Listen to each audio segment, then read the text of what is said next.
का आंकड़ा बढ़ने लगा है। दरअसल मानसून की विदाई राजधानी की हवा में धूल और धुएं के प्रदर्शन का जहर घोलना शुरू हो गया है। पिछले 3 दिन से अगर हम बात करें तो पीएम लेवल 10% बढ़ा है, जबकि पीएम 2.5 का स्तर लगातार बढ़ता जा रहा है। पिछले 1 सप्ताह के अंदर हवा की गुणवत्ता गुड कैटेगरी से मॉडरेट पॉल्यूटेड हो गई है। मई महीने के बाद ये पहला मौका है जब भोपाल का ambient air quality index AQI 100 के पार पहुंच चुका है। तो कोरोना के बीच बढ़ता प्रदूषण और ये एक अलग दिक्कत है शहरवासियों के लिए। ज्यादा अपडेट के लिए संवाददाता वासु जुड़ चुके हैं। वासु, एक तो कोरोना का कहर और ऊपर से हवा में प्रदूषण, तो काफी ज्यादा चिंताएं लोगों के लिए। ऐसे में ये दिक्कतें पैदा कर सकती हैं शहरवासियों के लिए।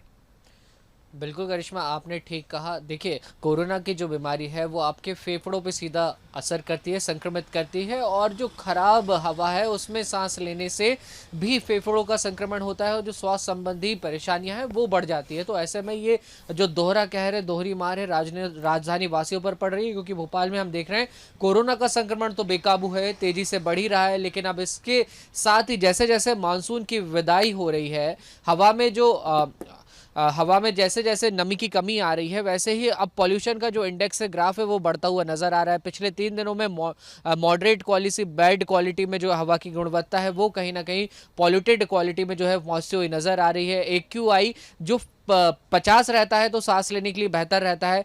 50 से 100 तक का जो इंडेक्स होता है वो संतोषजनक माना जाता है, लेकिन जब 100 के पार हो जाता है तो वो कहीं ना कहीं हानिकारक होता है। और शुक्रवार के अगर रिकॉर्ड्स की बात की जाए तो भोपाल का जो एयर क्वालिटी इंडेक्स है वो 118 रहा है। तो ये जो आंकड़े अब सामने आ रहे हैं ये कहीं ना कहीं चिंताजनक है। इससे पहले 5 से 6 महीने का जो कोरोना संकट रहा, पीरियड रहा, उसमें 2 से 3 महीने जो सीवियर लॉकडाउन था, उस दौरान जब इंडस्ट्रीज बंद रही, वाहन बंद रहे, तब जो पॉल्यूशन का लेवल था वो काफी कम हुआ था, हवा भी साफ सुथरी हो गई थी, ऐसे आंकड़े देखने को मिल रहे थे। लेकिन जब जैसे ही अनलॉक हुआ, इंडस्ट्री शुरू हुई, वाहनों का सड़कों पर निकलना शुरू हुआ, और एक बार हम फिर देख रहे हैं कि जो एयर क्वालिटी इंडेक्स है, जो पॉल्यूशन है, उसके आंकड़े लगातार बढ़ते हुए नजर आ रहे हैं, जो चिंताजनक हालत की ओर इशारा कर रहे हैं। बिल्कुल, अब शहर की हवा खराब हो रही है, ऐसे में कोरोना काल भी, क्योंकि रेस्पिरेटरी सिस्टम पर सीधा असर पड़ता है। तो प्रदूषण अगर बढ़ेगा तो अल्टीमेटली जो रेस्पिरेटरी समस्याएं हैं वो भी तेजी से बढ़ती जाएंगी, और अगर इन केस उस व्यक्ति को कोरोना हो जाता है तो ऐसे में उसके लिए और दिक्कतें यहाँ पे पड़ेंगी।